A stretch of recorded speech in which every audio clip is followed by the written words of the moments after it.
What's up, Broncos country? Hold on tight because I've got a bombshell for you. Sean Payton just shook up our offensive hornet's nest, and things have completely changed for the 2025 season. You thought you already knew who would be our second wide receiver? Forget everything. Last Wednesday, our front office made a move that nobody expected.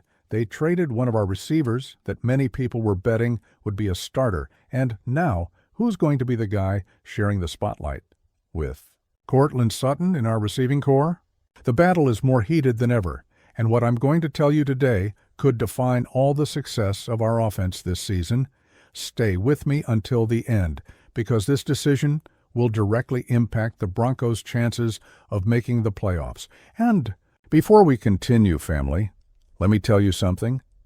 What you're going to hear here today isn't just about a receiver who left. It's about how a single decision can completely transform the offensive dynamics of an NFL team. Are you ready for this deep analysis? Denver Broncos family, let's start from the beginning. The Broncos front office traded DeVaughn Vele to the New Orleans Saints for a 2026 fourth-round pick and a 2027 seventh-round pick. For those who don't remember, Vele was our seventh-round pick in the 2024 draft and had a pretty solid rookie season. But do you know what this means in practice? Let me explain. Vele had 22 receptions for 312 yards and 2 touchdowns last season. Modest numbers? Maybe. But for a seventh-round rookie, that shows real development potential. So why trade him now? That's the million-dollar question, Broncos country. First possibility. Our front office saw an opportunity to improve our future draft position.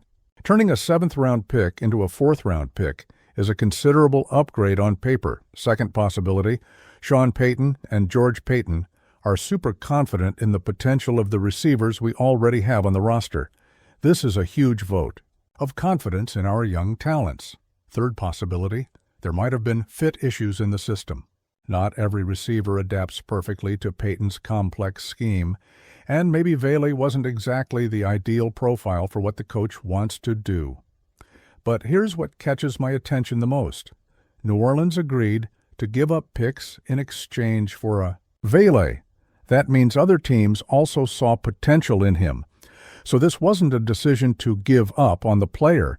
It was a strategic decision to capitalize on his market value. And this brings us to the most important point. If our front office felt comfortable trading Vele, it's because they have something better in mind. And that something better is within our own roster. Let's talk about the first serious candidate for the WR2 spot, Troy Franklin. And I'll be very direct with you. Franklin could be the missing piece in the Broncos' offensive puzzle. Troy Franklin stands 6'2" and weighs 194 pounds, but what impresses most about him is his speed. We're talking about a receiver who runs the 40-yard dash in 4.41 seconds. To compare, that's faster than many NFL defensive backs. Last season, Franklin managed 30 receptions for 425 yards and 3 touchdowns. Better numbers than Vele's, but still with limited volume. The reason? Internal competition and a more situational role in the offense. But you know what excites me most about Franklin? His ability to create big plays. His yards per reception average was 14.2 last season. That means whenever Bo Nix found Franklin, something good happened. And there's more. Franklin has something that Sean Payton loves in his receivers: football IQ. He understands coverage, knows how to find holes in the zone, and, most importantly, he has impeccable timing on routes. That's fundamental in Payton's system. Remember, family, Payton developed guys like Jarvis Landry, Michael Thomas, and Chris Olave in New Orleans. They all had one thing in common: game intelligence. Franklin has exactly that profile. The big question is, can Franklin take the evolutionary step from situational receiver to reliable option? I believe he can, and I'll explain why. First, he already has a year of experience in the system. That's a huge advantage over any rookie. Second, his speed is a perfect complement to Courtland Sutton. While Sutton works the intermediate and physical routes, Franklin can stretch the field vertically. Third, Bo Nix has already developed chemistry with him. That's fundamental for a young quarterback who needs reliable receivers. So, Broncos country, do you think Franklin has the fire to be our WR2? Or do you want to see fresh blood take on this responsibility? Now let's talk about the fresh blood that could revolutionize our offense. Pat Bryant, our third-round pick in the 2025 draft. Bryant was selected with the 74th overall pick. And you know what that means. It means our front office passed up on other needs to bet big on this receiver. Nobody uses a third-round pick carelessly. Pat Bryant is 6'3", and 209 pounds, a physique that could be devastating in the red zone and on third down situations. But don't be fooled. Despite his size, he's not slow. We're talking about a receiver who combines physicality with athleticism. In college, Bryant had impressive numbers, over 100 receiving yards in his final season with 12 touchdowns. He was practically unstoppable in jump ball situations and had an incredible ability to make difficult catches in traffic. And you know what else impresses me about Bryant? His competitive mentality. This guy isn't afraid of physical contact, isn't afraid to go over the middle of the field, and most importantly, he's hungry to prove he deserves to be in the NFL. Sean Payton commented in practice that Bryant has shown exceptional dedication to learning the system, and you know how demanding Payton is with his receivers. If he's praising Bryant, it's because the rookie is really impressing. The question everyone asks is, can a rookie take on the responsibility of being WR2 right away? I'll give you some examples from Payton's own career. In 2014, he put Brandon Cooks as a starter from the beginning, and the guy made over 100 yards in his rookie season. In 2017, Michael Thomas exploded in his second year precisely because Payton gave him responsibilities. The point is, Payton isn't afraid to trust young players when he sees real potential. And from everything we can see, he sees that potential. In Bryant also has an advantage that many people don't notice. He's arriving at the perfect moment. Bo Nix is still developing his reads and his chemistry with receivers. Growing together with the quarterback can create a special connection that lasts for years. Just imagine, Bo Nix and Pat Bryant developing together, learning to read opposing defenses, creating timing on routes, building mutual trust. This could be the foundation of an explosive offense for many years. Broncos country, do you feel this energy of renewal? Sometimes that's exactly what a team needs. Fresh blood, hungry to prove their worth. Can't forget about a guy who's already proven his value, Marvin Mims Jr. Mims might not be in the main conversation for WR2, but he has unique characteristics that could make him fundamental in specific packages. Marvin Mims Jr. is our secret weapon for special situations. Last season, he had 28 receptions for 377 yards and 1 touchdown. But what really impresses are the yards after catch. Mims has a special ability to turn short passes into big plays, and there's the return game factor. Mims is one of the best returners in the league.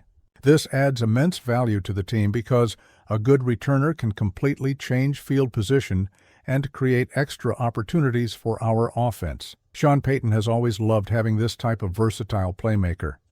Remember Darren Sproles in New Orleans. He wasn't necessarily the WR1 or WR2, but he was a fundamental piece in decisive moments. Mims can occupy exactly that role with the Broncos. The guy who comes in for specific packages, who can line up in different positions, who brings versatility to the offense. The big question is, does Mims want to take on a bigger load of responsibility as a receiver, or is he comfortable in this more situational role?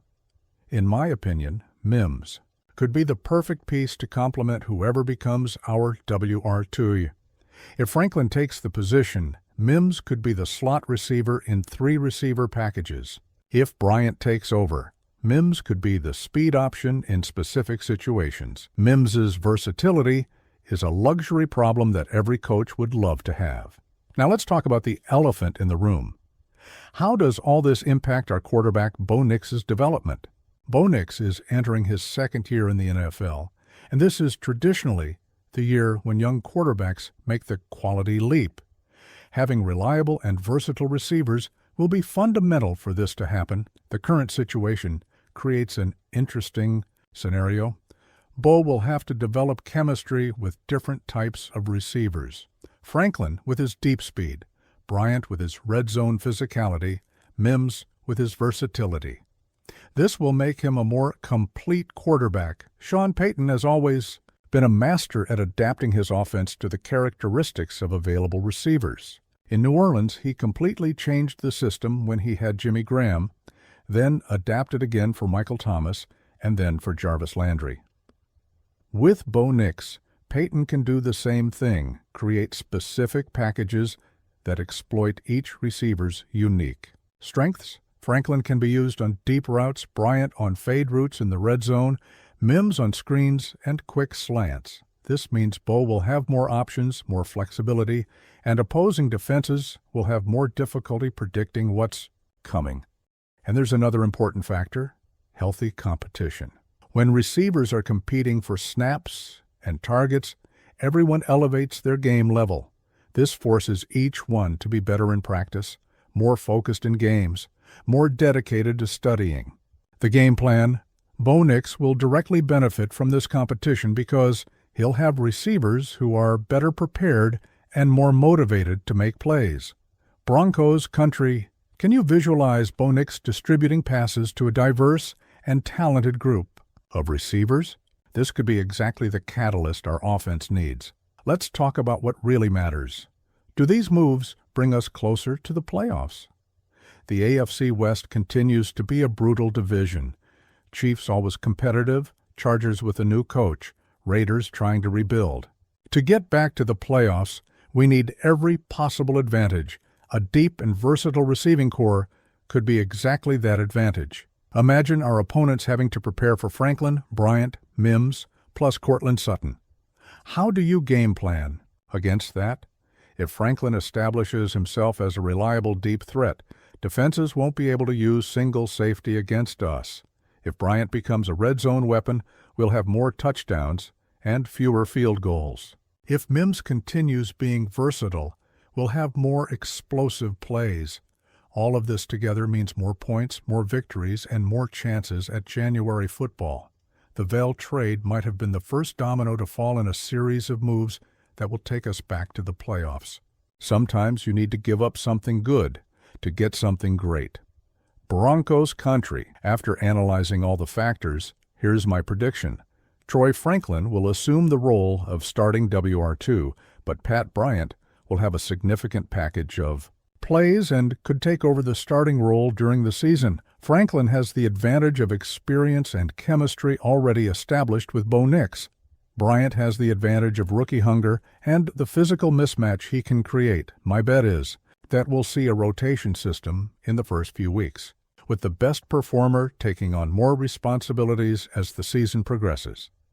The most important thing is that we now have options, depth, versatility. These are the characteristics of teams that make deep playoff runs. The Vele trade might have seemed small on paper, but its impact on our receiving core could be enormous. Denver Broncos family, this move is just the beginning of a season that promises to be special. Sean Payton is building something big here in Denver, and you're following everything from the beginning. Now I want to know, who do you think will be our WR2? Troy Franklin, Pat Bryant, or do you think Marvin Mims could surprise? Leave your opinions in the comments.